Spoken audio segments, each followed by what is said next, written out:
Welcome back. শুনছেন radio ফুটথ্রেড FM. আমি রাসেল আছি সাথে, এবং ঘড়িতে সময় রাত 12:59 এবং আমরা একটার পর একটা ঘটনা শেয়ার করছি আপনাদের সাথে।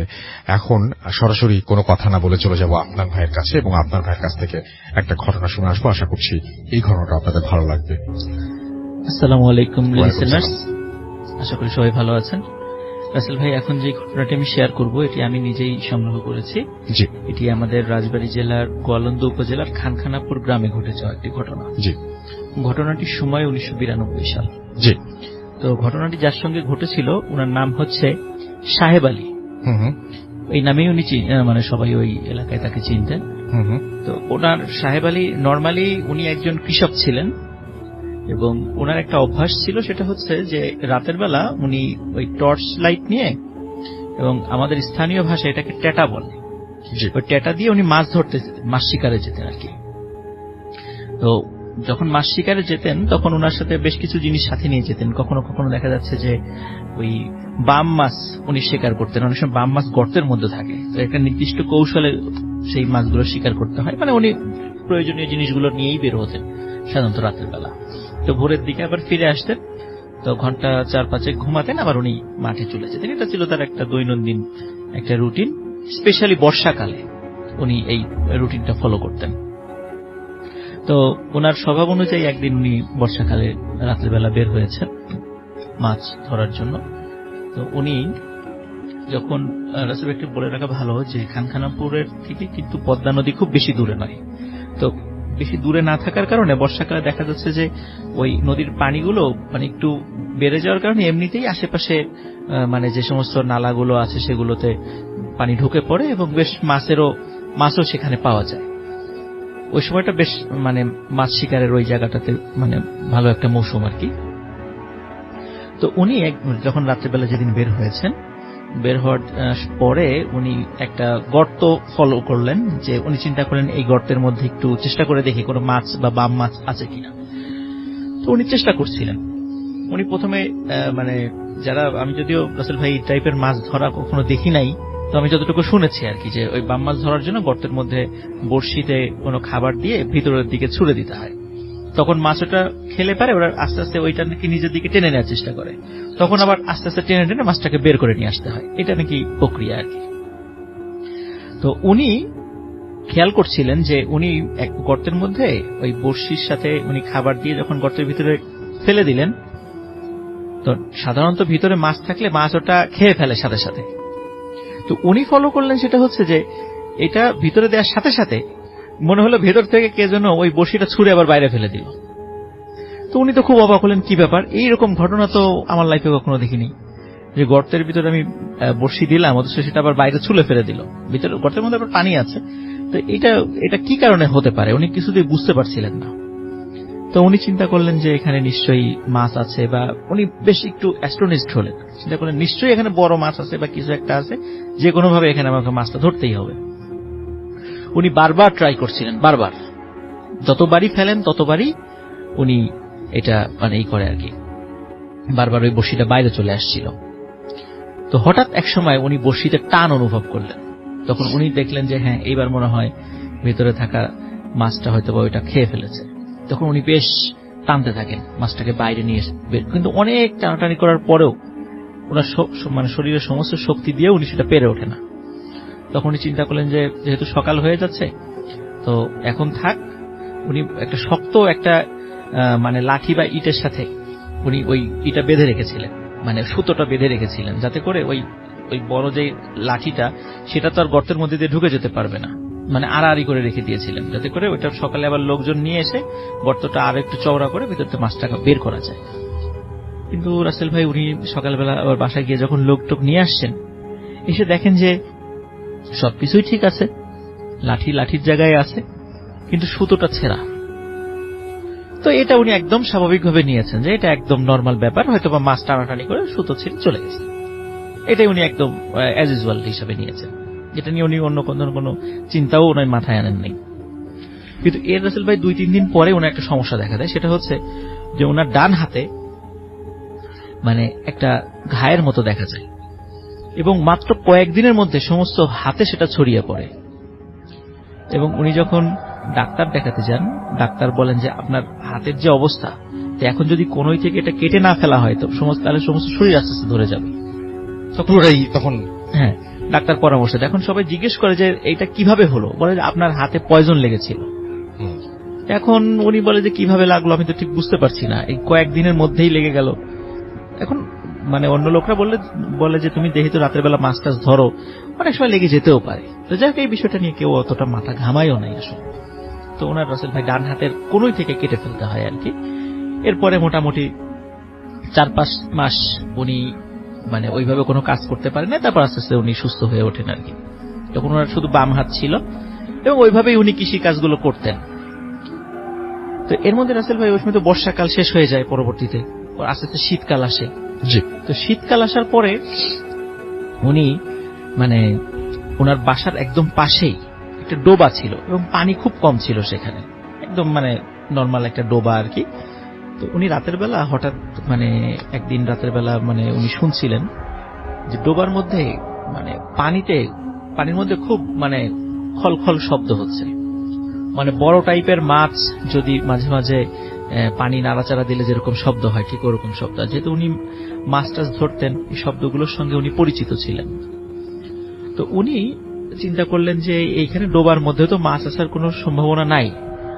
অনেক সময় দেখা যাচ্ছে যে যেহেতু গ্রামীণ পরিবেশ, অনেক সময় বড় বড় গুই সাপ থাকে, সেগুলো হয়তো বা ব্যাঙ ধরার জন্য চলে আসতে পারে এখানে, এটাই হতে পারে। তো উনি এই বিষয়গুলো এইভাবেই উনি নিয়েছেন। তারপরে এরকম রাসেল ভাই প্রতিদিনই কিন্তু একটা নির্দিষ্ট সময়ে সেটা হতো। উনি এটা খেয়াল করতেন যে প্রায় রাত 1টা বা 1:30 বা 2টার দিকে এরকম শব্দটা হতো এবং বেশ খানিকক্ষণের শব্দ হওয়ার পরে আর এই শব্দটা হতো না। তো উনি একদিন চিন্তা করলেন যে আসলে এই জিনিসটা কি, আমি একটু দেখি। তো একদিন রাতের বেলা রাসেল ভাই উনি যখন এই শব্দটি শোনেন, উনি তখন টর্চ লাইট নিয়ে বের হন। মানে এমনি স্বাভাবিকভাবে, ওটা যে কোনো মাছ বা কিছু এইটাও তাকে ধরবে বা মারবে এই টাইপের কোনো উদ্দেশ্য সেখানে ছিল না। তো উনি যখন বের হন, বের হওয়ার পর উনি ওই সময় শীত ছিল, শীতের সময় মানে জ্যোৎস্না রাত ছিল। তো উনি যদিও টর্চ নিয়ে বের হয়েছেন, তো উনি যখন ওনার ওই বাসার পাশে ডোবার কাছে গিয়েছেন, তো যাওয়ার পর উনি দেখছেন যে ওখানে যাওয়ার পর যখন টর্চ লাইট জ্বালিয়েছেন, দেখে টর্চ লাইটটা কোনো কারণে জ্বলছে না। তো উনি খুব মানে অবাক হন যে কেবল তো আমি একটু টেস্ট করে নিয়ে আসলাম, তো টর্চ লাইটটা জ্বলছে কিন্তু হঠাৎ করে জ্বলছে না কেন, হতে পারে কোনো সমস্যা হতেই পারে। তো উনি চাঁদের আলোতে স্পষ্ট লক্ষ্য করলেন যে ওই ডোবার মধ্যে মনে হচ্ছে যে 2 হাত বা 2 পা আছে এমন একটা প্রাণী ওই ডোবার মধ্যে সাঁতার কাটছে এবং পানি নড়াচড়া করছে। তো উনি যদিও এরকম মানে রাতের বেলা দেখে মনে হচ্ছিল, উনি চিন্তা করলেন এটা আসলে বড় কোনো মাছ হয়তো বা হবে, কোনো কারণে বর্ষার সময় অনেক সময় দেখা যায় এক পুকুরের মাছ আর এক জায়গা চলে আসে এমনি মানে ডাঙার উপর দিয়ে, এরকম কিন্তু হয় রাসেল ভাই, আমরা অনেক সময় দেখেছি এটা, বর্ষাকালে এরকম মাছ উঠে আসে এক জায়গা থেকে আরেক জায়গায়। তো উনি চিন্তা করেন হয়তো এরকম কোনো কারণে চলে আসছিল, তো এইটা হয়তো এরকম হতে পারে রাতের বেলা এটা এরকম করে। তো উনি ওই রাতের বেলা রাসেল ভাই আর কোনো চিন্তা ভাবনা করেন না, উনি বাসায় গিয়ে শুয়ে পড়েন। চিন্তা করেন কালকে রাতের বেলা আবার বা দিনের বেলা আমি একটু ট্রাই করবো। কিন্তু দিনের বেলা অনেক খোঁজাখুঁজি চেষ্টা করেন, দেখে যে না এরকম কোনো মাছের কোনো অস্তিত্বই নেই সেখানে। কিন্তু রাতের বেলা রাসেল ভাই যখন আবার ওই ধরনের শব্দটা হয়েছিল, তখন উনি ওই ট্যাটা নিয়ে বের হন, যেটা উনি সাধারণত মাছ শিকার করতেন যেটা দিয়ে। এটা নিয়ে বের হওয়ার পর উনি যখন দেখলেন যে ওই সত্যি রাতের বেলা গত রাত্রে উনি যেটা দেখেছিলেন আর কি ওরকম একটা জিনিস ওর মধ্যে সাঁতার কাটছে, উনি ওনার ট্যাটাটা ছুঁড়ে ফেলেন। কিন্তু সেটা লক্ষ্যভ্রষ্ট হয় এবং উনি একটা বিষয় খেয়াল করেন যে ওই জিনিসটা আস্তে আস্তে পুকুর মানে পানি থেকে ডাঙার উপর উঠে আসে এবং উঠে এসে ঠিক মানুষের মতো হাঁটতে হাঁটতে পুকুরের আর এক পাশে চলে যায় এবং আস্তে আস্তে মিলিয়ে যায়। তো উনি রাসেল ভাই এই জিনিসটা দেখে তখন হলো ভয় পান, এই প্রথম ওনার মনের মধ্যে একটা সন্দেহ সৃষ্টি হয়। তখন উনি সকালবেলা বাসায় বলে যে এই ঘটনা ঘটেছে। তখন বাসার সবাই বলে যে এটা কোনো অশুভ কিছু বা খারাপ জিন টিন এরকম সবাই বলে, দেখ এই ঘটনা ওনারা এই জায়গায় সমাপ্ত করেছে। কিন্তু রাসেল ভাই উনি তো ওনার পরবর্তী সময় যখন বর্ষাকাল আসছে, তখন তো ওনার ওই যে অভ্যাস রাতের বেলা মাছ ধরা, তখন উনি বের হয়েছেন। বের হওয়ার পর যখন মাছ ধরতে, উনি সাধারণত একাই মাছ ধরতেন, কারণ ওই সহযোগী থাকতে দেওয়ার সময় মাছের ভাগ দিতে হয়, আর উনি গরিব মানুষ ছিলেন যার কারণে ওই একাই উনি যেতেন। তো উনি রাতের বেলা একদিন মাছ ধরার জন্য বের হয়েছেন, রাত তখন বাজে প্রায় 1:30। হঠাৎ করে দেখেন ওনার রাসেল ভাই 3টা সন্তান ছিল, ছেলে সন্তান ছিল। তো হঠাৎ করে দেখে ওনার বড় সন্তান পেছন থেকে মানে বাবা বলে ডাকছে। তখন উনি তাকিয়ে দেখেন যে ওনার ছেলে, বলে যে এই কি ব্যাপার, তুই এত রাতে কোত্থেকে আসলি? ছেলে কোনো কথা বলে না, কথা না বলে পেছন দিকে ঘুরে দৌড় দেয়। তখন উনি চিন্তা করেন কি ব্যাপার, আমার ছেলে এত রাতে এখানে কিভাবে আসলো, মনে হয় আমার পিছু নিয়েছে, ও মনে হয় মাছ ধরা শিখতে চায় এই টাইপের কিছু। কিন্তু ও যেহেতু এক একা দৌড় দিয়ে উনি চিন্তা করছে ছেলেটা বাড়ি চিনে যেতে পারবে, তো উনি আবার ওনার ছেলের পিছু নেন যে দেখি মানে কোথায় যায় বা বাসা পর্যন্ত গেল কিনা। তো রাসেল ভাই উনি বাসা পর্যন্ত গিয়ে দেখে যে বাড়ির দরজা বন্ধ, উনি যেভাবে বের হয়ে আসছিলেন। তো উনি আবার দরজায় নক করানোর স্ত্রী খুলে দেন, বলে যে ছেলে কোথায়? বলে তো ঘুমাচ্ছে। এবং দেখে আসলেই ঘুমাচ্ছে। বলে যে না, সে তো বের হয়নি। তো যাই হোক রাসেল ভাই, উনি বিষয়টা খুব লাগে না, মানে অদ্ভুত লাগে। উনি আর ওই রাত্রে মাছ ধরতে যান নাই, উনি বাসায় শুয়ে পড়েন। কিন্তু সকালবেলা একটা অঘটন ঘটে যায়। সকালে ওনার স্ত্রী বলে যে ওনার ছেলে, বড় ছেলেকে খুঁজে পাওয়া যাচ্ছে না। চতুর্দিকে মানে খোঁজা হয়, কোথাও খুঁজে পাওয়া যাচ্ছে না।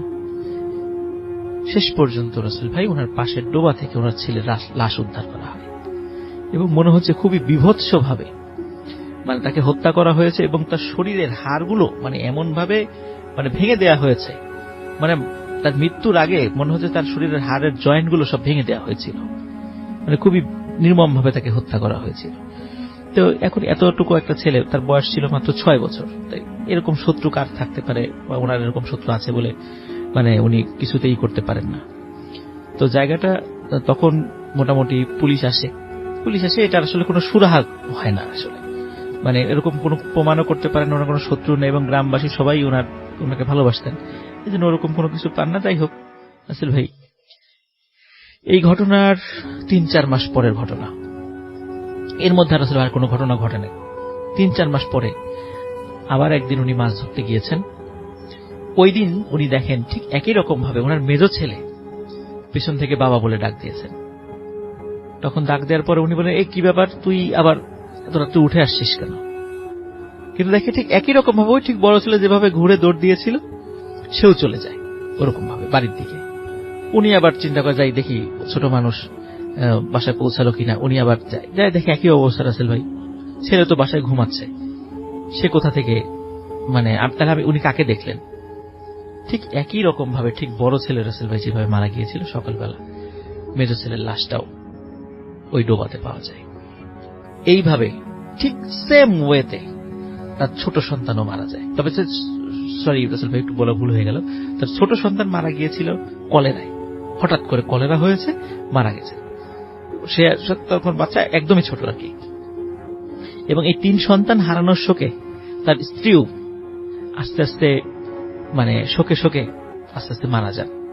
মোটামুটি বছর মানে 1 বছর ঘুরতে না ঘুরতে ওনার পরিবার একদম শেষ হয়ে যায়। পরে উনি চিন্তা করেন আমার সাথে এই ধরনের ঘটনা কেন ঘটলো। তখন উনি একজন আলেমের শরণাপন্ন হন। তখন ওই আলেম বেশ কিছু বিষয় চিন্তা ভাবনা করে পরে উনি বলেন যে, তুমি একটা সময় মাছ ধরতে গিয়েছিলে একটা গর্তের কাছে, তুমি গর্তে বড়শি ফেলছিলে কিন্তু বারবার সেই বড়শিটা বের হয়ে আসছিল, কিন্তু তারপরও তুমি বারবার চেষ্টা করছিলে, কারণ তুমি যেটাকে মানে মাছ ধরার জন্য ট্রাই করছিলে ওটা আসলে কোনো মাছ ছিল না, ওটা একটা জিন ছিল। তুমি বারবার তাকে ট্রাই করতেছিলা, শেষ পর্যন্ত তাকে আটকানোর চেষ্টা করছিলা তুমি, ওই কারণে তোমার হাতে একটা সমস্যা হয়েছিল। এটা আসলে এমনিতে কোনো পয়জন লাগে নাই, যার কারণে তোমার হাতটা কেটে ফেলতে হয়। এবং এইটার প্রতিশোধ হিসাবেই, তারা আসলে ভালো জিন ছিল না, এটার প্রতিশোধ হিসাবেই তারা আস্তে আস্তে তোমার পরিবারকে শেষ করে দিয়েছে। আসলে ভাই উনি ওনার পরিবার যখন শেষ হয়ে যায়, উনিও মানসিকভাবে খুব ভেঙে পড়েন এবং আস্তে আস্তে উনি সম্পূর্ণভাবে মানে উন্মাদ হয়ে যান। এবং উনি রাস্তাঘাটে থাকতেন, ঘুরে বেড়াতেন সম্পূর্ণ উন্মাদ অবস্থায়, লোকজন কিছু দিলে খেতেন। তো একটা সময় রাসেল ভাই মানে 1993 সালের পর থেকে সাহেব আলীকে আর কখনো দেখা যায়নি। সবাই চিন্তা করেছেন যে পাগল হয়ে গেছে, হয়তো বা হাঁটতে হাঁটতে কোথাও চলে গেছে। তো এটা নিয়ে আসলে কারো কোনো মাথা ব্যথাও নাই, কেউ হয়তো বা খোঁজও করেন নাই, কিন্তু অনেকে এই গল্পটা করেন আর কি। ওখানে আসলে আদৌ সাহেব আলী এখন জীবিত আছেন কিনা আমরা জানি না, বা কোথায় আছে তাও আমরা বলতে পারবো না। এটা ছিল রাসেল ভাই ফার্স্ট স্টেপ। যাই হোক, আমি চলে যাচ্ছি ডক্টর আলিফের কাছে তার ঘটনায়। আশা করছি ডক্টর আলিফের এই ঘটনাটা আপনাদের ভালো লাগবে। রাসেল ভাই, সেকেন্ড ঘটনা শুরু হওয়ার আগে একটু একটা পোস্টমর্টমের অ্যান্সার দিতে চাচ্ছি। অনেকেই তো চিন্তা ভাবনা করছে যে আসলে লাস্ট ঘটনাতে সবাই মারা গেলে ঘটনা বলল কে। আমি আগেও একবার বলেছি যে আমি ওনার নেইবারের কাছ থেকে পেয়েছি, যে লোকটা ঘটনা শেয়ার করে গেছে তিনি নিজেও মারা গেছেন, যে তার নেইবারকে তিনি টাইম টু টাইম, নেইবার তার ফ্রেন্ডকে তিনি টাইম বলেছিলেন। হ্যাঁ, তারপর বলেছে যে ঘটনা বলল কে। তো নেইবাররা তো ঘটনা জানার পরে খোঁজ খবর রাখে তার বাসাটা। আমি বলবো না এটা কোন জায়গায়, উল্টাউনের সেই জায়গায় এখন একটা বড় অ্যাপার্টমেন্টও হয়ে গেছে, এবং ওই পুরো বাড়ির মানে পরবর্তী সময়ে মানে যে কয়টা ফ্ল্যাট পায় তার ছোট ছেলেই মানে সুবিধা ইয়া হিসেবে পায় আর কি, তার উত্তরসূরি হিসেবে পায়, আর কোনো ফ্যামিলির কেউ ছিল না। আর কিছু মানুষজন আছে সাথে, সেটার কথা বলছি না, কিন্তু যে ঘটনা শেয়ার করেছেন তিনি ছিলেন তার বন্ধু এবং নেইবার। তার কাছ থেকেই আমার আসলে তার রেফারেন্সেই আসলে তার কাছ থেকে ঘটনাটা পাওয়া আর কি। এই হচ্ছে আমার ক্লারিফাই করা দরকার ছিল। সেকেন্ড ঘটনাটা শুরু করব। আফরোজা ইয়াসমিন নামে এক আপুর ঘটনা শেয়ার করব। উনি কোথা থেকে আমাকে ঘটনা পাঠিয়েছেন সেটা বলার পারমিশন দেননি, তাই সেটা লুকিয়ে যাচ্ছি। তো ঘটনাটা শুরু হয় হচ্ছে ওনার দাদি মারা যাওয়ার পর থেকে। তো দাদি যেদিন মারা যায় তার 3 মাস পর থেকে ঘটনাটা মূলত শুরু। তিনি তখন হোস্টেলে থাকতেন পড়াশোনা করার জন্য কলেজের। তো হোস্টেলে থাকা অবস্থায় তার সাথে আরো 2 জন রুমমেটও ছিল। হঠাৎ করে সেদিন তিনি ফিল করলেন লাইট বন্ধ, ঘুমের সময় ঘুমাতে যাবে তন্দা চলে এসছে, এমন সময় ফিল করলেন তার পায়ের উপর থেকে আলতো করে একটা ছুঁয়ে দিল, হাত দিয়ে ছুঁয়ে দিল, মাথায় হাত বুলিয়ে দিল হঠাৎ করে। এরকম করে তার রুমমেট কখনো আচরণ করেনি, আগে কখনো আচরণ করেনি। তো তিনি খুব অবাক হয়ে লাইটটা জ্বালালো যে আসলে দুষ্টুমি করেও কেউ করছে কিনা। দেখলো যে রুমমেটটা দুজনই ঘুম, এবং এত ফাস্ট উঠে গিয়ে শব্দ হবে মাস্ট। এই 2011-র ঘটনা শেয়ার করছি। তখন এরকম হওয়ার কথা না, তিনি লাইট অফ করে গেলেন এবং ঘুমিয়ে গেলেন। পরবর্তী সময়ে কিছুদিন পর তিনি আবারও একই জিনিস ফিল করলেন, এবং ফিল করলেন যে তার পায়ের উপর থেকে পায়ের উপরে কি জানি হাত বুলিয়ে দিচ্ছে, হাত ধরে মানে আলতো করে টেনে দিচ্ছে অথবা মাথায় হাত বুলিয়ে দিচ্ছে। এই জিনিসগুলো লক্ষ্য করার পরে তিনি তার মাকে বললেন যে এই ধরনের ঘটনাগুলো ঘটছে হোস্টেলের ভিতরে, আমি থাকতে পারছি না, পড়তে পারছি না। এবং একদিন হোস্টেলের রুমমেট ছিল না, সেদিন আলো থাকা অবস্থায় কে জানি তার মাথায় হাত বুলিয়ে দেয়। এবং আপনি একা বসে আছেন, আপনার মাথায় কেউ হাত বুলিয়ে দিচ্ছে, আপনার কাছে তখন কিরকম লাগবে আমি জানি না। আমার কাছেও খারাপ লাগতো যে এরকম হঠাৎ করে হাত বুলিয়ে দেবে কে। তার বাসায় যাবেন, পড়াশোনা তিনি করতে পারছিলেন না। বাসায় জানানোর পর তার বাসার লোকজন বলে যে ঠিক আছে তুমি বাসায় আসো, যেহেতু পড়াশোনা করতে কষ্ট হচ্ছে বাসায় আসো। তার বাবা আমাকে বললেন, তার বাবা খুব প্র্যাকটিক্যাল একটা পার্সন, তিনি এই জিনিসটা বিশ্বাস করেননি ওই মুহূর্তে। পরবর্তী সময়ে তার নানি এবং তার মা সহযোগিতায় তিনি তাদের পরিচিত একজন আলেমের কাছে যান, এবং ওই আলেম শুধুমাত্র তার নানিকেই ভেতরে বসতে দেয় এবং তাকে তার মাকে বাইরে রাখে। এক পর্যায়ে তিনি তার নানিকে বলে যে আসলে ওনার সাথে একটা কাপল জিন সবসময় থাকে এবং তারা ওর সাথেই থাকতে পছন্দ করে। এবং এমন এই 2 কাপল জিন ছিল তার দাদির সাথে। সেই থেকে উনি ফ্যামিলির বড় মেয়ে, এবং এরপর থেকে ওনার সাথে থাকতে শুরু করেছে। এবং শুরুতে বলেছিল যে আমি এটার কোনো কিছু করতে পারবো না, চিকিৎসা করতে পারবো না, উল্টা আমি যদি কিছু করি আমার ক্ষতি হয়ে যেতে পারে। পরবর্তী দিন তার নানিকে দেখে বলে যে ওনারা আসলে ওনার কোনো ক্ষতি করবে না এবং সাথে থাকবে। তো আপনারা এক কাজ করেন, এই তাবিজটা নেন, এই তাবিজটা সাথে রাখেন সবসময়, অ্যাটলিস্ট কাছে থাকলেও খাটে যাতে কোনো ধরনের প্রবলেম না হয়, ঘুমটা যাতে ভালো হয়, এটা হেল্প করতে পারে। তো পরবর্তী সময়ে এক্সাম কাছাকাছি ঘনিয়ে আসে। এক পর্যায়ে তিনি এক্সামের কারণে তার হোস্টেলে ফেরত যায়। তো হোস্টেলে ফেরত যাওয়ার পরে তার বাসার থেকে শুনতে থাকে যে তার রুমের মধ্যে ওই দিন হঠাৎ করে গেস্ট আসার পরে তার মা এবং তার ভাই ওই রুমের মধ্যে থাকতে যায় আর কি, তার রুমের মধ্যে ঘুমাতে যায়।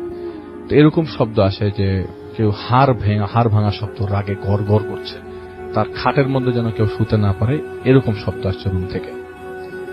তো এটা কন্টিনিউ করতে থাকে রাসেল ভাই। হঠাৎ করে তিনি লক্ষ্য করেন পড়তে বসছে, লক্ষ্য করছে যে হাতের উপরে কেউ শক্ত করে ধরে আছে, কিছুক্ষণ পর 5টা আঙ্গুলের দাগ পড়ে গেছে হাতের উপরে। অথবা তার প্রচন্ড ঘুম পেত, সবসময় ঘুম পেত। আমি একটা জিনিস স্কিপ করে গেছি, উনি খুব স্বপ্ন দেখত রাসেল ভাই, এবং স্বপ্নটা এরকম যে উনি খুব ক্লিয়ার স্বপ্ন দেখতো, একদম পরিষ্কার স্বপ্ন, পরের দিন মনে থাকতো এরকম স্বপ্ন, এবং উনি ভবিষ্যৎ মানে পরে কি হতে পারে বা কি হতে যেতে পারে এরকম স্বপ্ন পর্যন্ত দেখতো, এবং দেখতো সব তার বাবাকে নিয়ে, তার বাবার ভালো ক্ষতি সবকিছু তিনি স্বপ্নে দেখতেন এবং প্রায় সময় দেখতেন। তো তিনি তার মাকে বলতেন যে বাবার আজকে ঝামেলা হতে পারে বা কিছু, তার মা আগের থেকেই বাবাকে সতর্ক করে দিত, এরকম আর কি। আর হোস্টেলে ব্যাক করার পর থেকে রাসেল ভাই উনি কন্টিনিউয়াসলি ঘুমাতে থাকেন, কিছুক্ষণ পর পর ঘুম আসতো।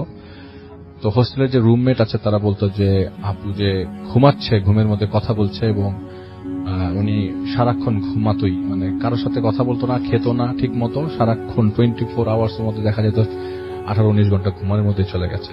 তো বলে যে উনি কথাও বলেন না কারোর সাথে, মানে খাওয়া দাওয়া ঠিক মতো করে না, আন্টি তার মাকে বলছে তার রুমমেটসরা। তো এরকম পর্যায়ে এমন হয়েছে যে তার ফ্রেন্ডরা যদি তার সাথে কোনো খারাপ ব্যবহার করতো, দেখা যেত যে ইনস্ট্যান্ট তার ফ্রেন্ডের এগেইনস্ট, মানে ফ্রেন্ডের কোনো ক্ষতি হয়ে যেত, হঠাৎ করে কেউ ব্যথা পেয়েছে তার সাথে খারাপ ব্যবহার করলো, হঠাৎ করে হাত কেটে গেল, এরকম হতে থাকলো। একটা পর্যায়ে উনি সহ্য করতে না পেরে উনি তার মা বাবাকে বলেন যে এই ঘটনাগুলো তো আমি আর সহ্য করতে পারছি না, আমি আর নিতে পারছি না, তো এটার ব্যাপারে একটা বিহিত করো। তো এর মাঝখানে তার কিছু স্বপ্ন আসতে থাকে, স্বপ্ন দেখতে থাকে, একটা মানুষের সাথে তার পরিচয় হয়, এবং এত জীবন্ত মানুষ মনে হয় যে সে কালকেই তার সাথে দেখা করবে, এরকম টাইপের। তো পরবর্তী সময় একটা ছেলের সাথে তার পরিচয় হয় এবং বিয়ে হয়ে যায়, এবং এটা সেই মানুষটাই তাকে মানে বিয়ে করেন তিনি, যাকে স্বপ্ন দেখতেন রেগুলার। তো হাজব্যান্ড ওয়াইফের লাইফ স্টার্ট হয়, তার বিয়ে হয়ে যায় তার এক পর্যায়ে, এবং বিয়ে হওয়ার কিছুদিন পর থেকেই সমস্যা শুরু হয়, তার হাজব্যান্ডের সাথে তার সমস্যা শুরু হয়। প্রথমে মনে হচ্ছিল যে তার সমস্যাগুলো হতে পারে ফ্যামিলিগত, কোনো কেউ যদি বদ নজর দিয়ে থাকে অথবা তার উপর যদি কেউ হিংসা করে থাকে সেই থেকে হতে পারে। তো উনি এই জিনিসটা চিন্তা করতে করতে আবার সেই হুজুরের কাছে যায়, শরণাপন্ন হন যে তার ঘটনাটা ঘটলে কে ঘটাচ্ছে বা কি ঘটছে। আর মোস্ট ইম্পর্টেন্ট কথা হচ্ছে রাসেল ভাই উনি প্রায় যে কয়বারই ওনার সন্তান লাভের আশায় সন্তান প্রেগনেন্ট হয়েছিলেন, সেই কয়বারই তার মিসক্যারেজ হয়ে যায়। 3বার 5 বছরের বিবাহিত জীবনে 3বার তার মিসক্যারেজ হয়ে গিয়েছিল। এখন স্টিল নাও এই পর্যন্ত তার এই ঘটনা ঘটে যাচ্ছে। এর মাঝখানে কিছুদিন আগের ঘটনা রাজশাহীর ঘটনাটা এরকম যে উনি রাস্তা পার হবে, তার সাথে তার ননদ ছিল। রাস্তা পার হওয়ার এক পর্যায়ে তার ননদ এবং ননদের আরেকজন সাথে কেউ ছিল, রাস্তা ক্রস করে গেছে, উনি অন্য মনস্ক হয়ে রাস্তা ক্রস করছিল। এক পর্যায়ে রাস্তা ক্রস করবার সময় তার মানে অপোজিট সাইড থেকে মানে একটা রিক্সা একটা গাড়ি আসছিল, এমন অবস্থা ছিল যে এত অল্প সেকেন্ডের ডিস্টেন্স ছিল যে উনি আর কোনোভাবেই ব্যাক করতে পারবে না, মানে ওখানে হয় তাকে অ্যাক্সিডেন্টই হয়ে পড়ে যেতে হবে। কিন্তু সামহাও ওই রিক্সাটা ওই জায়গা থেকে খুব ফাস্ট ছিটকে পড়ে, এবং ওইখানকার উপস্থিত লোকজন বলেছে যে আপনি তো আল্লাহ তাআলা আপনাকে রক্ষা করছে, জাস্ট সিম্পলি আল্লাহ আপনাকে বাঁচাই দিয়েছেন, আপনার উপর দিয়ে কোনো ঝামেলা হয় নাই। রিক্সাটা তখন সাডেনলি মানে ওইখানে এমন ক্যালকুলেশন ছিল যে রিক্সা এবং গাড়ি তার উপর দিয়ে উঠে যাওয়ার কথা, কিন্তু তার এক ফোঁটা ক্ষতি হয়নি। এবং খুব রিসেন্টলি একটা ঘটনা ঘটে, তিনি সেদিন সিল্কের শাড়ি সিল্কের কাপড় পরেছিলেন, সালোয়ার কামিজ পরেছিলেন, তার বাসায় মানে রান্না করতে গেছে, তো স্টোভের আগুন জ্বলছিল না। একটা পর্যায়ে আগুন জ্বালাতে যে তার স্টোভটা অন করে তিনি চেক করতে যে সামহাও আগুন লেগে এটা বার্স্ট করে। তো ওই মুহূর্তে যে কেউ থাকলে তার মৃত্যু অবধারিত, কিন্তু তার শরীরে একটা ফোঁটাও আঁচড় লাগেনি। এবং রাসেল ভাই কন্টিনিউয়েশন এইটা কিন্তু এখন পর্যন্ত চলছেই আপু। উনি এটা কিছুদিন আগে বলেছে যে তার সাথে কেন ঘটছে এগুলি তিনি কিছুই জানেন না। তো পরবর্তী সময়ে আবারও তিনি হুজুরের কাছে যান তার ঘটনার ব্যাপারে জানার জন্য। ওই হুজুর বলে যে আসলে যে কাপল জিনটা আছে তারা আপনাকে ছাড়বে না, এবং আপনার প্রতি তার প্রচুর মায়া।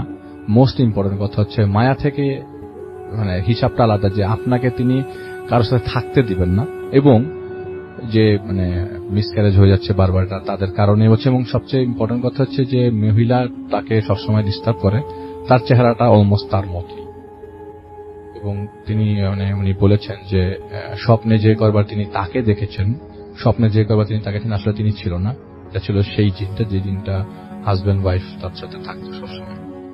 এখন পর্যন্ত কন্টিনিউশন আছে। আমি আসলে আপনাকে দেখালাম কিছুক্ষণ আগে যে উনি একটা তেল পরিয়েছিলেন, এবং এখানে ওনার হাজব্যান্ডের এবং ওনার নিজের, এবং এমন অবস্থা যে হাজব্যান্ড এবং ওয়াইফ ওদের বাচ্চা হচ্ছে না কেন, এই জিনিসটা বারবার তারা ডাক্তারের কাছে শরণাপন্ন হওয়ার পরও কোনো সমস্যা বের করছে না, কিন্তু কোনো ধরনের লাভ হচ্ছে না।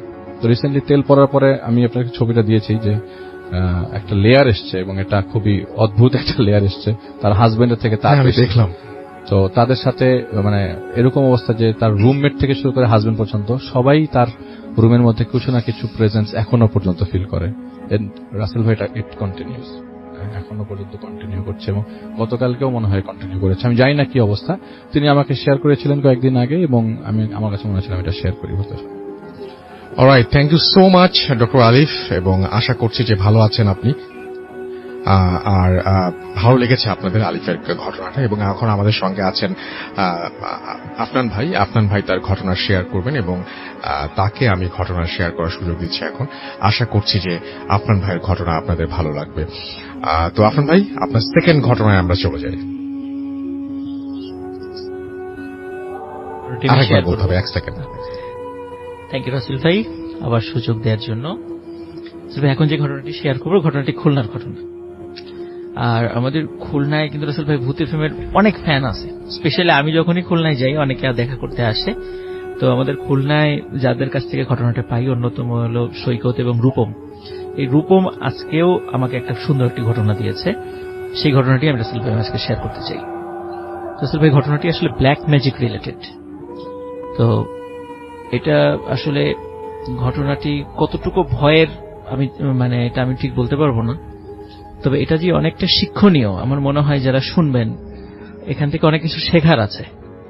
তা আমি আশা করবো সেটা আজকে এই স্টোরিটা অন্তত ভয় হিসেবে কাউন্ট না করে, অন্তত শিক্ষণীয় হিসেবে আপনারা বিষয়টা শুনবেন আর কি। চল ভাই, ঘটনাটি খুব বেশি দিন আগের না, 7-8 বছর আগের ঘটনা।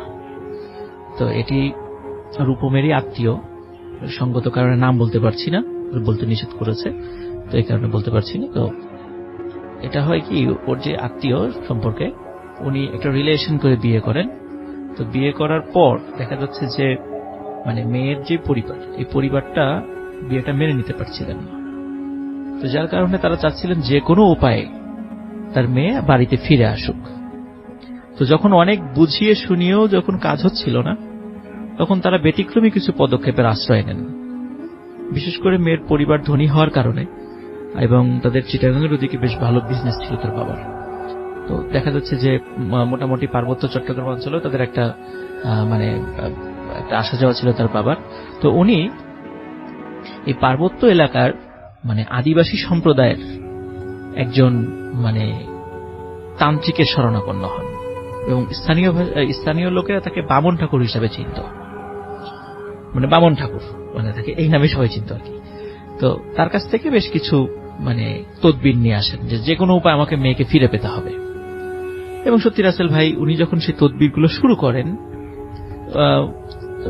ওনার ওই মেয়ের যে হাজবেন্ড, উনি ফলো করেন যে আস্তে আস্তে তার মেয়ের আচরণটা চেঞ্জ হয়েছে, তার হাজবেন্ডের ওয়াইফের আচরণটা রহস্যজনকভাবে চেঞ্জ হয়ে যাচ্ছে, এবং সে অকারণেই অনেক সময় এমন কিছু আচরণ করে যেটা আসলে সহনীয় পর্যায়ে থাকে না।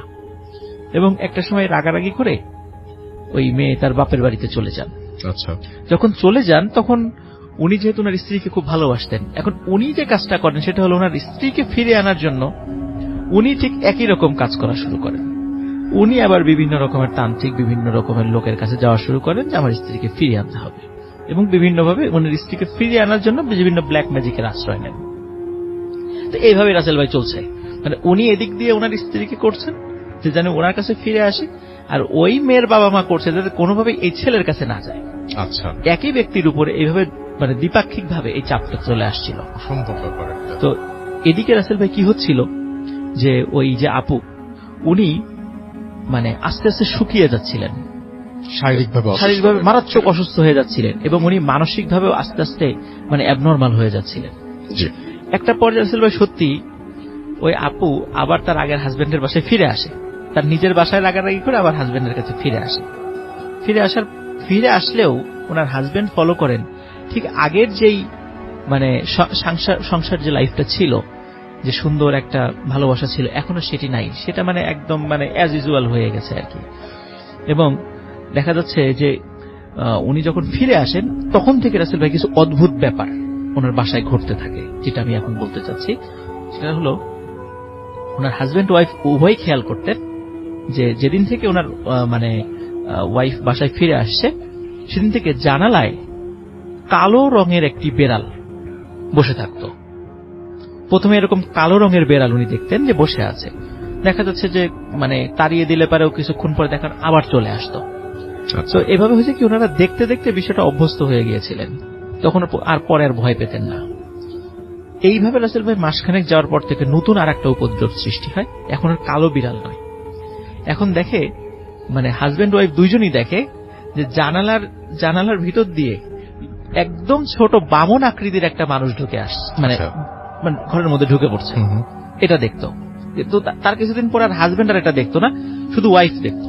ওয়াইফ বলতো ওই যে দেখো আসতেছে, মানে এই যে এখন এখানে আছে, এরকম তার। আর যখনই ওই বামন রূপী ওই জিনিসটাকে দেখতো তার ওয়াইফ, উনি খুব ভয় পেতেন, মারাত্মক ভয় পেতেন।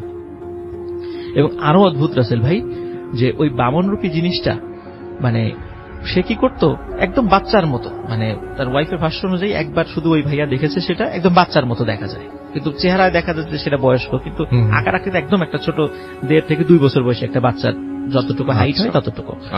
তো ওই আপু যখন শুয়ে থাকতেন তখন ওই আপুর ভাষ্য অনুযায়ী ঠিক ওই বামন ওই জিনিসটা এসে ওনার বুকের উপর বসে থাকতো, এবং যখনই বসতো তখন উনি ওনার হাত পা কিচ্ছু নাড়াতে পারতেন না, একদম অলস হয়ে মানে অবশ হয়ে যেত, কিছুই নাড়াতে পারতেন না হাত পা। এইভাবে ওনার রাত কেটে যেত। তো কোনোভাবেই রাসেল ভাই এই সমস্যার সমাধান হচ্ছিল না। পরবর্তীতে এসে ওই মেয়ের যেই পরিবার এসে ওই ছেলের কাছে এসে বলে, মানে মেয়ের হাজবেন্ডের কাছে এসে বলে যে আসলে এখন যে সমস্যাটা সৃষ্টি হয়েছে সেটা আমরাই সৃষ্টি করেছি, এটা আমরা বুঝতে পারি নাই যে এই পর্যায়ে যাবে। তো আমরা তোমার কাছে তারা চিন্তা করছে হয়তো ফিরে চলে যাবে, তাহলে মেয়েকে হয়তো আরেকটা ভালো জায়গায় বিয়ে দেবেন, জাস্ট এই সিম্পলি এই চিন্তাটা করেছেন, বড় ক্ষতি করার চিন্তা ভাবনা এই চিন্তাটা করেনি, ভয় পাওয়ানোর চেষ্টা ছিল, জাস্ট খালি এরকমটাই ছিল। তখন রাসেল ভাই এই মেয়ের বাবা ঠিক সেই রাঙামাটির সেই যে আদিবাসী সম্প্রদায় সেই বামন ঠাকুরের কাছে আবার যান, গিয়ে বলেন যে গুরুজি এই এখন তো আমরা এটা চাই না, আপনি মেয়েকে সুস্থ করার ব্যবস্থা করেন, এখন তো সে আর কোনোভাবেই মানে সুস্থ না, এখন সে মানে হাফ অ্যাবনর্মাল হয়ে গেছে। এবং আসলে আরেকটা বিষয় বলে রাখা ভালো, যে একটা মানে ওই আপু কথা বলতেন, স্বাভাবিকভাবে কথা বলতে বলতে হঠাৎ করে ওনার গলা দিয়ে রক্ত বের হয়ে আসতো, নাক দিয়ে রক্ত বের হয়ে আসতো, এবং ডাক্তাররা অনেক ট্রিটমেন্ট করেছে কিন্তু কোনো লাভ হয়নি, সমাধান হয়নি। তখন ওনার ওই মেয়ের বাবা মা যখন দেখেন যে মেয়ের অবস্থা খুব খারাপ এবং মৃত্যুর দিকে চলে যাচ্ছে, তখনই আসলে ওনারা নিজেরা আবার সেই জায়গায় যান, যে গিয়ে তাদেরকে রিকোয়েস্ট করেন ওই আদিবাসী সম্প্রদায়ের ওই তান্ত্রিককে। তখন উনি বিষয়টা বলেন, আচ্ছা ঠিক আছে, দেখি আমি কি করা যায়, কারণ তোমাদের জন্যই তো আমি ওই বামন রূপী ওই জিনটাকে চালান করেছিলাম। এখন রাসেল ভাই উনি কিছুক্ষণ পরে তাদেরকে বলেন যে এখন তো বিষয়টা খুব কঠিন হয়ে গেছে, কারণ ওই বামন রূপী ওই জিনটা এখন আর তাকে ছাড়তে চাচ্ছে না, এখন খুবই কঠিন হয়ে যাচ্ছে, আমার পক্ষে এখন আর ওটাকে ছাড়ানো সম্ভব নয়, আচ্ছা সব দায় দায়িত্ব তোমাদের, আমি আর এর কোনো রেসপন্সিবিলিটি নিতে পারবো না, বলে উনি তাদেরকে পাঠিয়ে দেন। এখন রাসেল ভাই ওনার শারীরিক অবস্থা এতটাই খারাপ হতে থাকে যে শেষ পর্যন্ত বাংলাদেশের বহু জায়গায় ওনারা ট্রিটমেন্ট করিয়েছেন, কোথাও লাভ হয়নি, এবং ওনাকে ওনার বোন লন্ডনে থাকতো, লন্ডনে পাঠিয়ে দেওয়া হয়। তো সেখান থেকে রাসেল ভাই যারা ওই সমস্ত মানে ইউরোপ আমেরিকা ওই সমস্ত যারা প্যারাসাইকোলজিস্ট এরকম এই টাইপের তাদের যে বিদ্যা দিয়ে যে কাজগুলো করেন, ওইখানে অনেক ট্রিটমেন্ট তারা করিয়েছে। করানোর পরে ওই আপু আস্তে আস্তে সুস্থ হয়ে যান। এটা একটা রাসেল ভাই আশার বিষয়, মানে আস্তে আস্তে সুস্থ হয়ে যান, কিন্তু উনি আর কখনোই মানে আগের হাজবেন্ডের কাছে আর ফিরে আসেননি।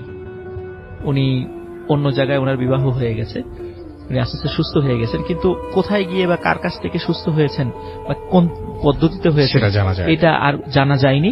হয়তো বা কোনো একটা পদ্ধতিতে অবশ্যই হয়েছেন, বা যেটা হোক মানে বহির্বিশ্বে হয়তো বা অনেক ভালো এই টাইপের এক্সপার্ট থাকতে পারে, আপনার কাছে এটা জানা নাই, সেটা আমার কাছে খবর আসেনি। তো রাসেল ভাই যেই কারণে আমি আসলে ঘটনাটা শেয়ার করলাম সেটা হচ্ছে যে আবেগের কারণে আসলে অনেক কিছু করা যায়, কিন্তু যার উপরে এখানে একটা বিষয় বলে রাখা ভালো রাসেল ভাই, সেটা হচ্ছে যে মানে ব্ল্যাক ম্যাজিক এমন একটা জিনিস, যদি একবার কারো উপর প্রয়োগ করা হয় তার মৃত্যুর আগ পর্যন্ত এটার ফল তার বহন করতে হবে, মানে এটা শরীরের উপর এর প্রভাব থাকবেই। পৃথিবীর কোনো ডাক্তার কবিরাজের ক্ষমতা নাই এটাকে কাটিয়ে ওঠা। তো আমরা কোনোভাবেই যেন এই আবেগের পরে এই টাইপের কাজ কারোর উপরে যেন না করি, এটা আমাদের সবাইকে সতর্ক থাকা উচিত। থ্যাংক ইউ রাসেল ভাই। Thank you so much. Thank you so much.